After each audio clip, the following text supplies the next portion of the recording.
You were not born to be a servant of your emotions, nor a slave to the noise of the world. You were born to command yourself to rule the invisible kingdom of thought from which all destiny is made. There is no throne more powerful, no empire more enduring than the one built within the disciplined mind of an individual who has mastered himself. All wealth, all peace, all greatness is first conceived in the silence of that mastery. And every downfall, every failure, every tragedy begins with its opposite, the loss of control within. Man's true labor is not his occupation, nor his trade, nor his profession. His true labor is the shaping of his inner world. For as you think, you become. As you feel, you create. And as you respond to life, so life responds to you. The one who has not yet mastered his emotions cannot be trusted with his vision. The one who cannot command his thoughts cannot command his circumstances. The one who cannot remain calm in adversity will destroy his fortune when it finally comes. It is a bitter truth, but a liberating one. Success is not earned through mere effort, it is built through inner construction. The man who works harder on himself than he does on his job becomes the architect of his own fate. For while the world pays you for what you do, the universe rewards you for what you are. Pause for a moment and ask yourself, who is truly in control of you? Is it your mind or your moods? Is it your reason or your reactions? You may appear disciplined in the world, punctual, productive, polished, yet inside. You may still be a creature of impulses, swayed by every wave of approval, every gust of doubt, every whisper of fear. And so long as that is true, your life will remain at the mercy of the external. To master the external world, you must first master the inner one. This is the law of all achievement, the principle upon which every empire of power has been built. For what is power if not the organized direction of one's own energy?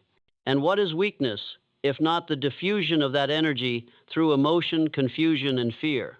Emotional detachment is not coldness. It is control. It is the ability to remain centered while others lose themselves. It is the calm awareness that every situation, every insult, every obstacle is neutral until you decide what it means. To the undisciplined mind, life appears chaotic. To the disciplined, it is perfectly ordered, for he sees that he himself is the cause of his conditions. The difference between the average and the extraordinary is this. The average man reacts, the extraordinary responds. Reaction is born of emotion, response is born of principle. Reaction is slavery, response is power. Reaction is the child of fear, response is the offspring of understanding. And until you learn to respond rather than react, you remain an apprentice in the workshop of life. You must understand, the mind is a workshop. It is here that every fortune is manufactured, every ruin designed, every dream assembled piece by piece. Within this invisible factory, your thoughts are the raw material, your emotions the tools, and your will the craftsman. If the tools are wild, if the craftsman is weak, the product will be chaos. But if the tools are disciplined and the craftsman focused, the result will be mastery. The first rule of mastery is awareness. You cannot command what you do not observe. You cannot reform what you do not recognize. Watch yourself, therefore, with the eye of a scientist. When anger arises, do not justify it, study it. When fear whispers, do not obey, listen and trace its source. When doubt appears, do not resist it, understand it. For in awareness, emotion loses its tyranny. The moment you see clearly, you begin to rule.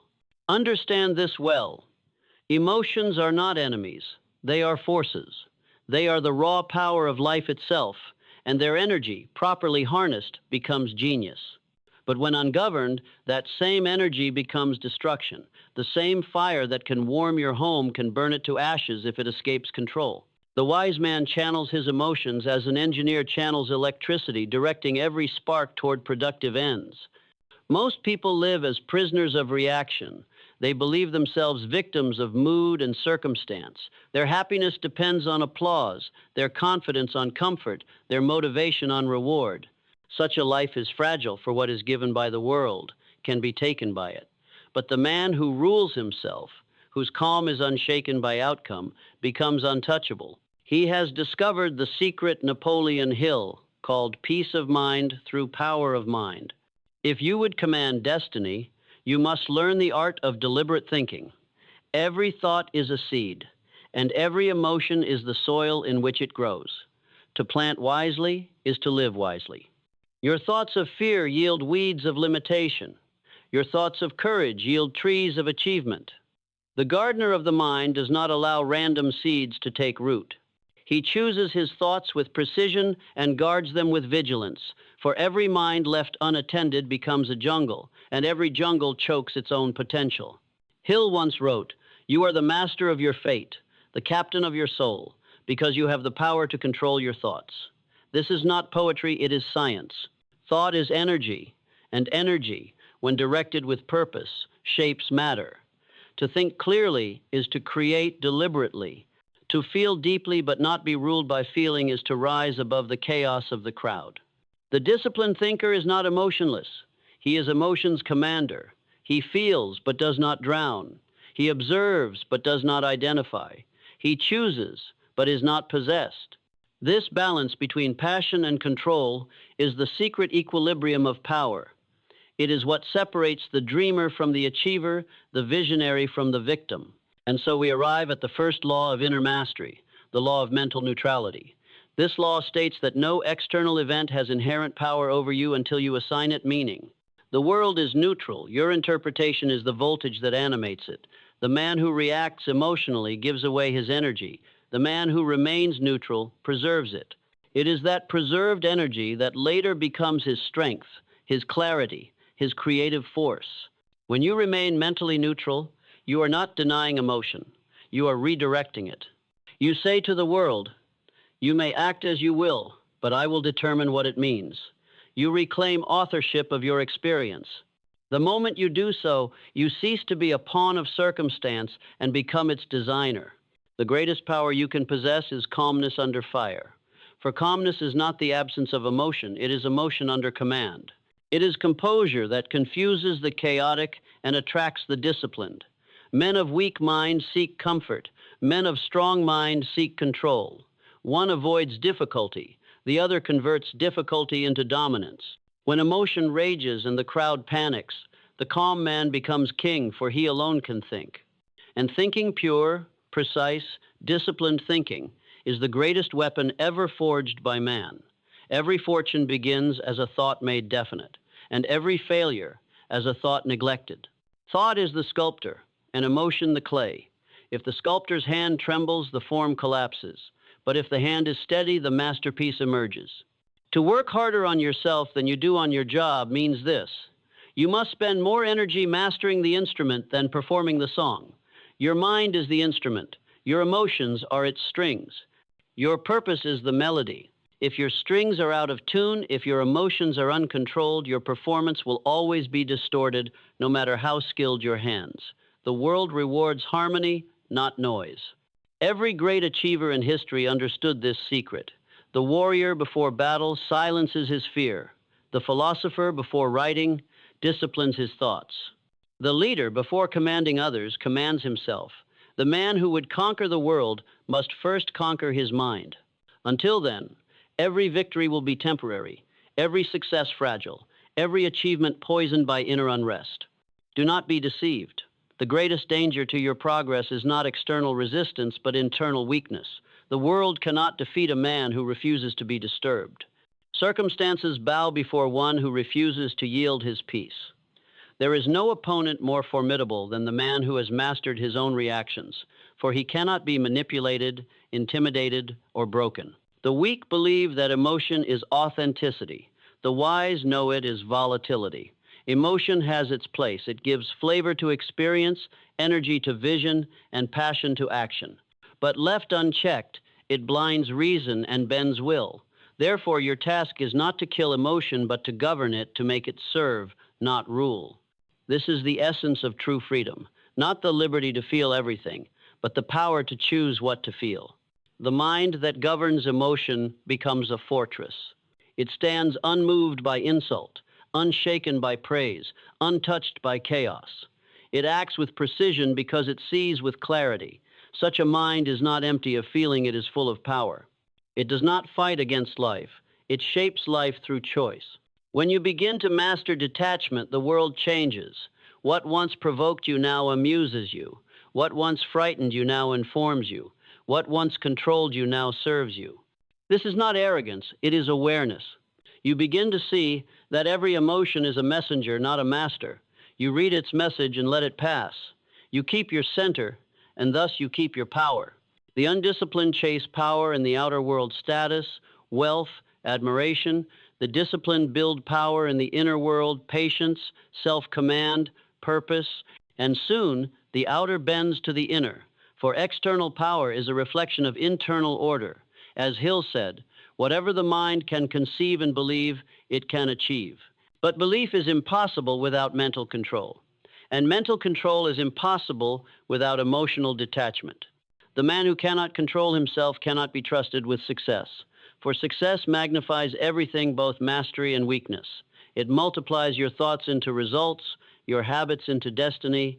Therefore, if you do not first discipline your emotions, success will only expose and accelerate your chaos. But if you are calm, if you are focused, if you are internally governed, success will amplify your greatness. Your first and highest duty is to yourself, not in selfishness, but in self-construction. The more powerful your mind, the more powerful your service.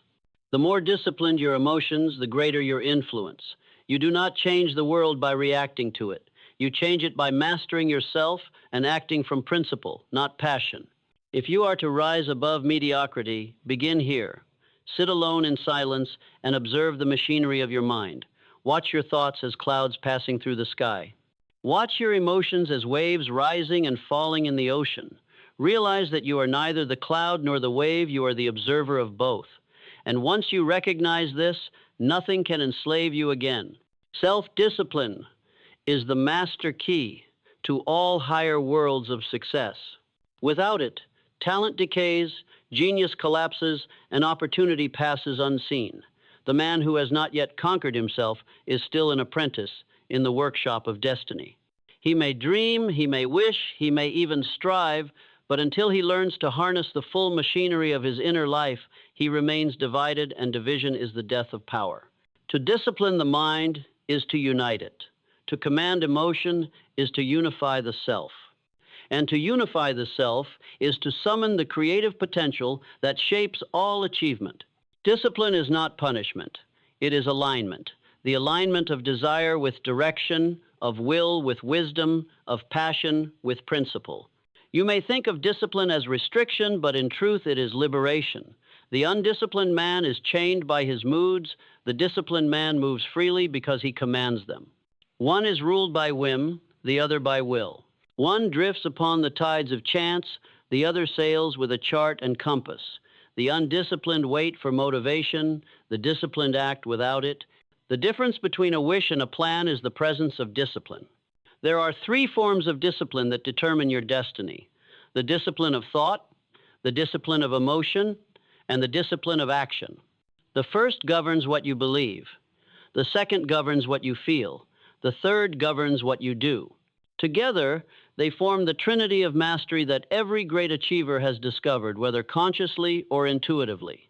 The discipline of thought begins with awareness of your mental diet. Just as the body cannot thrive on poison, the mind cannot flourish on negativity, complaint, or doubt. You must guard the gates of your mind as a sentinel guards a fortress. Every idea you allow to enter becomes a potential seed of destiny.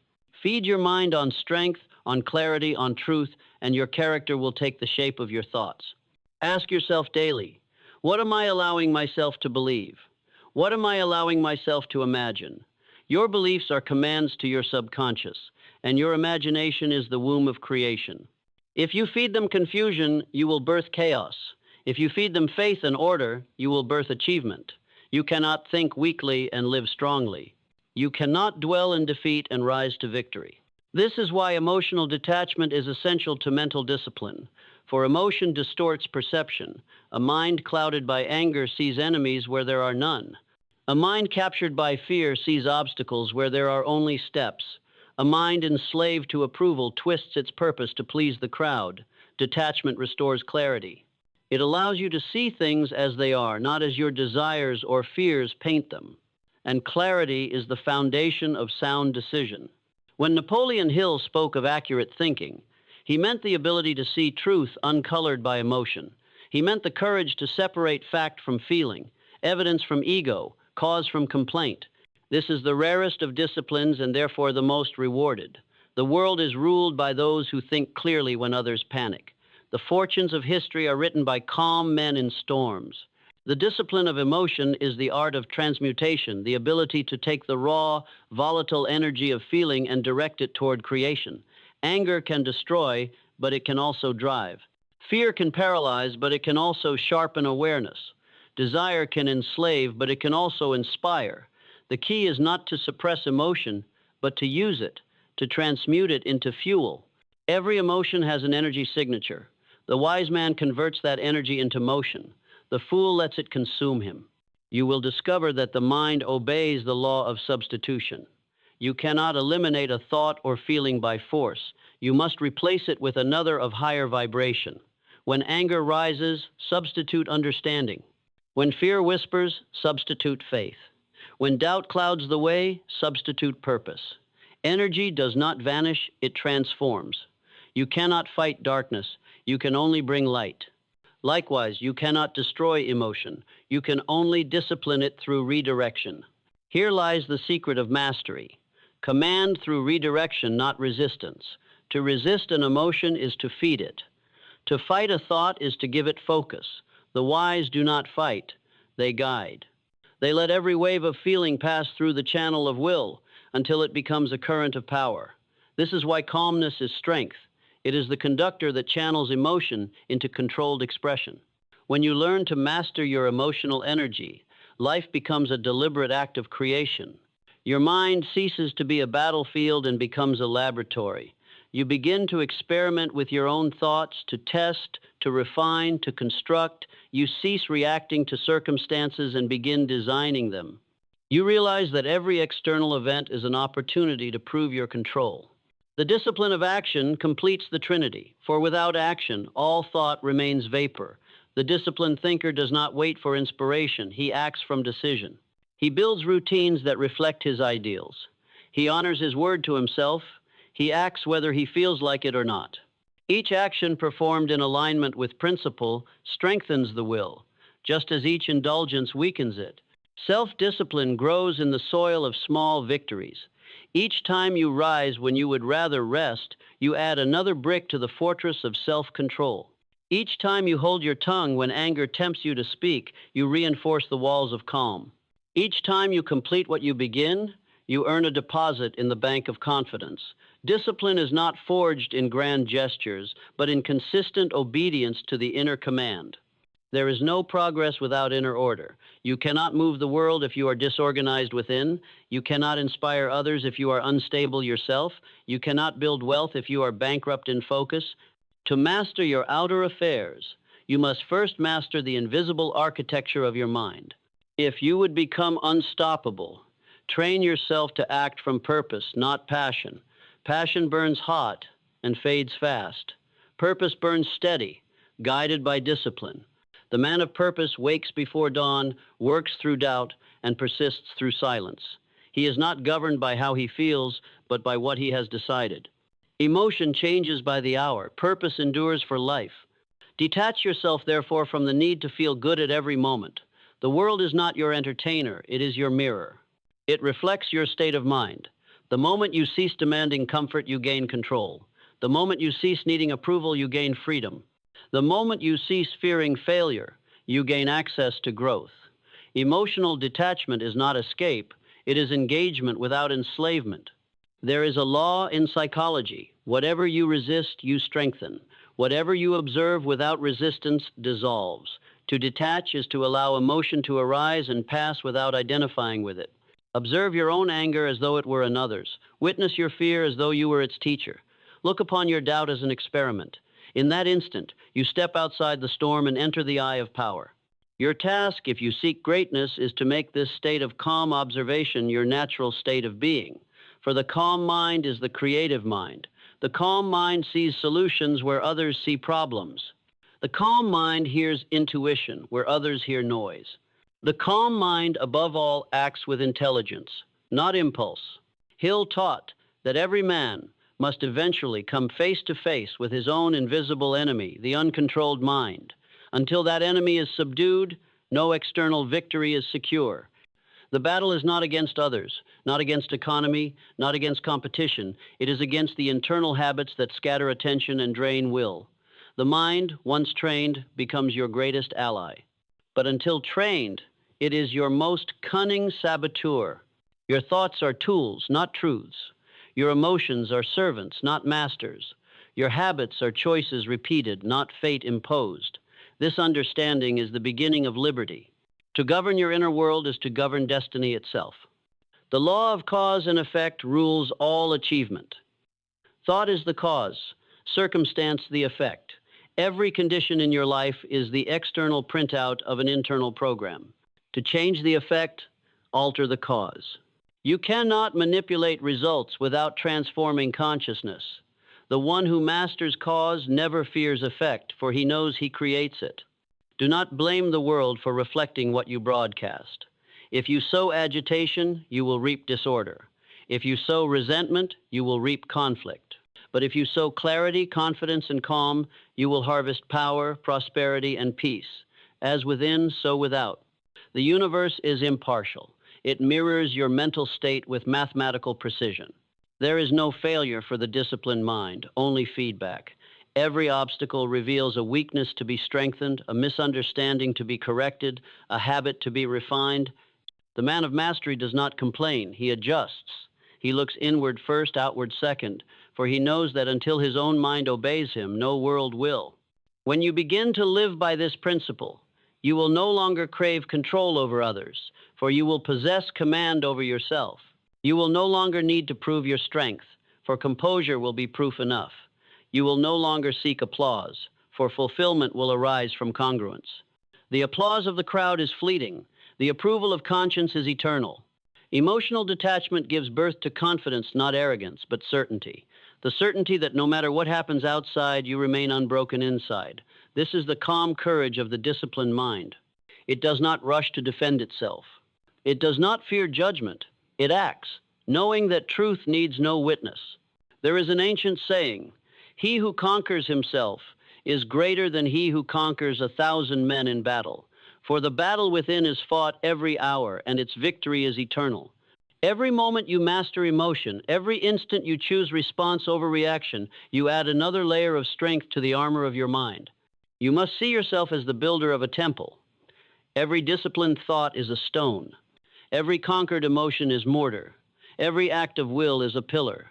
The temple you construct is invisible, yet it radiates through your words, your posture, your silence.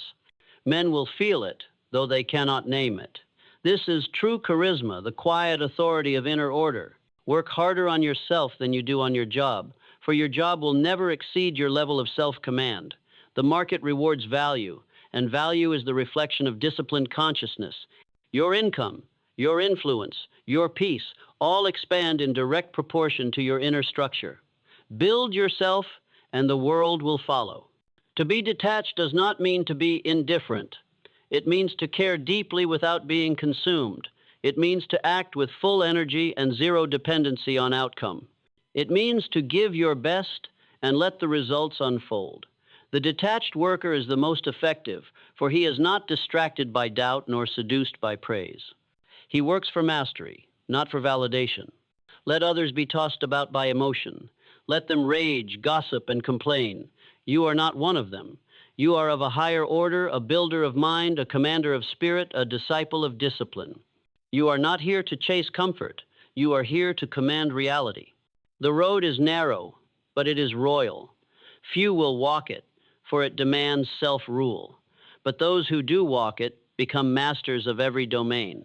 They possess an inner silence that cannot be stolen, a focus that cannot be bought, and a peace that no chaos can disturb. When you reach this level of detachment, you do not escape the world, you transcend it. You become a cause unto yourself, a living embodiment of the truth. Hill spent a lifetime teaching that man's only limitation lies within his own mind. Every transformation begins with an idea, but every realization begins with belief. And belief, my friend, is not inherited, it is built word by word, thought by thought, through the daily discipline of autosuggestion. Autosuggestion is the language by which the conscious mind speaks to the subconscious, the secret channel through which thought becomes reality. Understand this: the subconscious mind is a fertile field. It never questions, it never argues, it never distinguishes truth from falsehood. It accepts whatever you plant and grows it with mathematical precision. If you feed it fear, it will yield limitation. If you feed it faith, it will yield abundance. Whatever dominates your mental conversation becomes your outer condition. Most people talk to themselves as their enemies would. They repeat their worries as mantras, their doubts as prayers. They autosuggest failure by habit. They say, I can't, I'm tired, it's too late, I don't know how. And the subconscious loyal servant that it is says, as you command. But the disciplined mind, the detached thinker, knows the power of command. He trains himself to speak the language of certainty. He does not plead with fate, he instructs it. He does not wait for confidence, he creates it. Every morning, every night, he imprints his mind with the vision of who he must become. I am calm, I am capable, I am in control. I am the master of my emotions. I think clearly, I act decisively. I persist until I succeed. Do not underestimate the simplicity of these affirmations. Words are seeds. Repetition is rain. Over time, they break through the crust of old belief and reshape the subconscious landscape. Thought by thought, word by word, the old identity dissolves and a new self emerges, one of order, confidence, and composure. The law is simple but absolute. You become what you repeatedly tell yourself you are. If you wish to transform your world, begin with your vocabulary. Speak as a creator, not as a victim. Use words that build, not words that break. Speak only of possibilities, never of defeat. The disciplined man monitors his speech as he monitors his mind, for he knows that every idle word is a brick in the construction of his destiny. The power of autosuggestion is magnified by emotion, but here lies the paradox. Emotion is the fuel of creation, yet it must be controlled fuel. The subconscious responds most deeply to ideas charged with feeling, but feeling must be directed with purpose. To impress the subconscious, speak your affirmations with calm conviction, not frenzy. Frenzy burns energy. Conviction transmits power. The quiet voice of certainty penetrates deeper than the loud cry of desperation. Repetition imprints. Faith amplifies. Detachment preserves. You must practice all three. Repeat your command until it becomes natural. Believe it until it becomes fact. Detach from its outcome so that your mind remains calm enough to receive it. This is the triad of mental creation. If you allow doubt to mingle with your affirmations, you dilute their potency. The subconscious is literal. It acts upon whichever thought you feel most deeply, not whichever you speak most frequently. You cannot declare faith while secretly nurturing fear. One cancels the other. Therefore, emotional mastery is essential not only for peace, but for creative power. Let your emotions become your servants in this process. Use desire as fuel for persistence, not as fire for impatience. Use imagination to visualize success, not to forecast disaster. Use confidence to move forward, not to impress others. The mind under discipline becomes a lens. It focuses energy into results. Every day, you are programming your mind consciously or unconsciously. Your thoughts are suggestions. Your feelings are signals. Your habits are rituals of belief. The question is not whether you are using autosuggestion, but whether you are using it intentionally. The undisciplined mind is like a broadcasting tower left unattended. It emits confusion into the ether and receives it back multiplied. The disciplined mind broadcasts with clarity, and so reality echoes its command. Your world is a reflection of your broadcast. You must guard against emotional contamination, the subtle infiltration of external noise into your mental frequency. Every conversation, every headline, every complaint you entertain becomes a suggestion to your subconscious. Refuse to be programmed by the mediocre. Choose your mental company as carefully as you would choose your diet. Surround yourself with words that uplift, with thoughts that strengthen, with people who believe. The principle is absolute. Your subconscious moves only in the direction of your dominant emotion. Fear calls forth the circumstances it dreads. Faith calls forth the opportunities it expects. The moment you feel yourself slipping into anxiety, you must pause and ask, what am I commanding my mind to create right now? Then redirect. Replace the image. Revise the feeling. Issue a new command. This is the hidden science of success, the invisible craftsmanship behind the visible world. Every empire was first a picture in someone's mind, charged with emotion, repeated with faith, and acted upon with discipline. The weak imagine and waver. The strong imagine and decide. If you would achieve mastery, you must learn to build belief deliberately. The subconscious does not care whether your command is large or small. It obeys both. Therefore, do not insult your potential with timid thoughts. The man who says, I will triple my income, and the man who says, I can barely survive, are both correct, for each is giving his mind a command. Faith is not mystical. It is mental chemistry, the harmonizing of thought and emotion toward a definite purpose. Doubt divides energy. Faith unifies it. To believe wholly in your capacity is to direct all your forces toward a single end. That unity of mental vibration is what the world calls luck, timing, or opportunity. But in truth, it is simply the universe obeying the command of a disciplined mind. You must be ruthless with your inner language. Never permit a self-defeating phrase to remain unchallenged. Replace it instantly. If you hear yourself say, I can't, correct it to, I am learning how.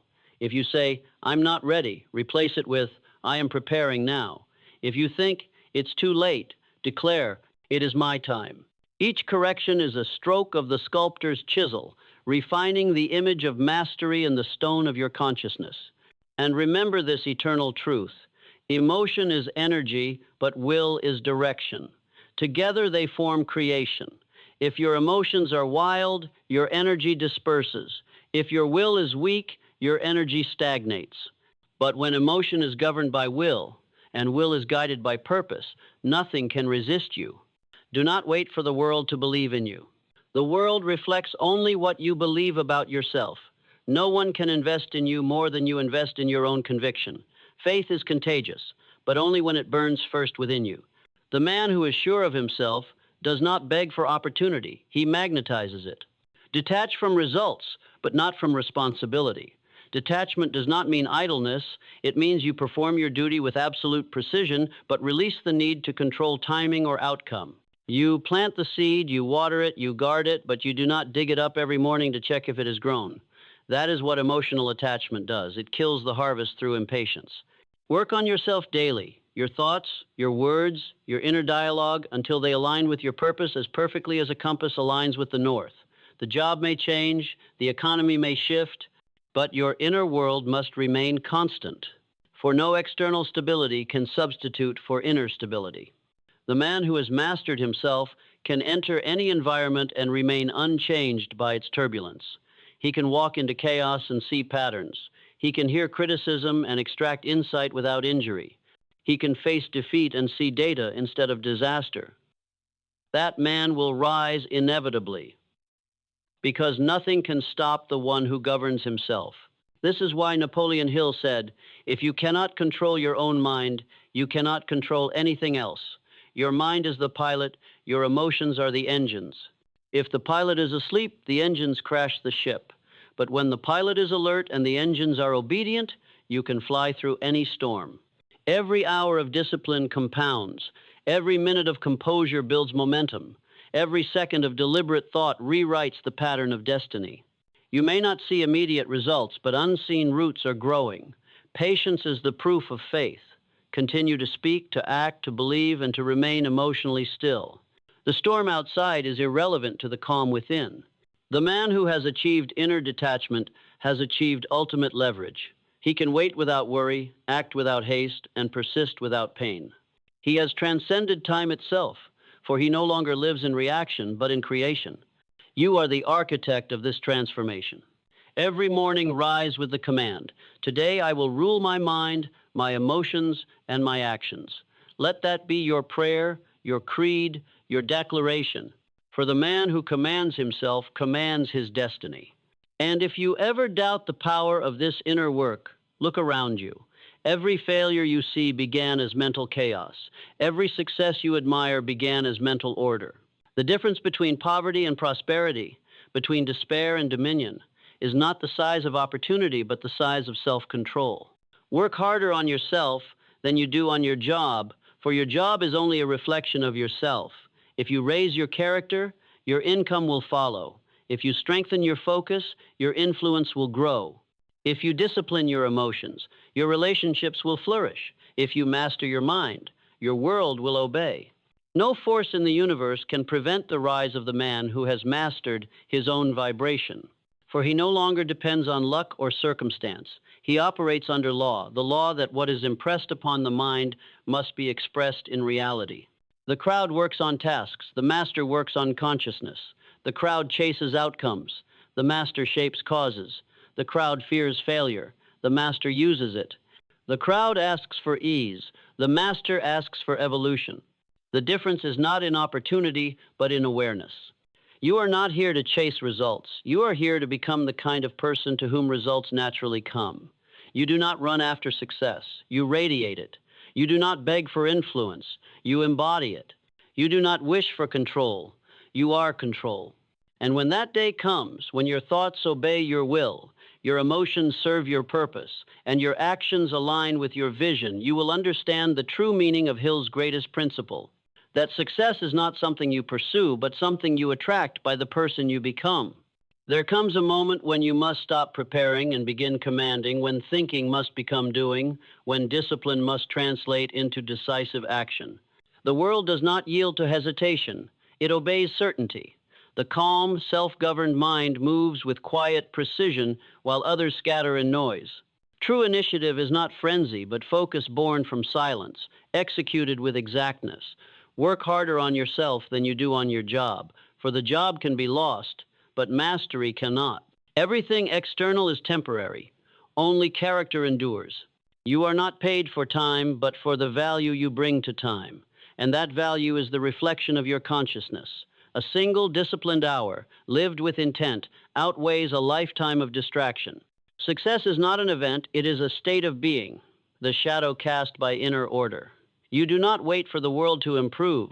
You improve yourself until the world must reflect it. Every trial is a test of control. Every challenge, a call to calmness.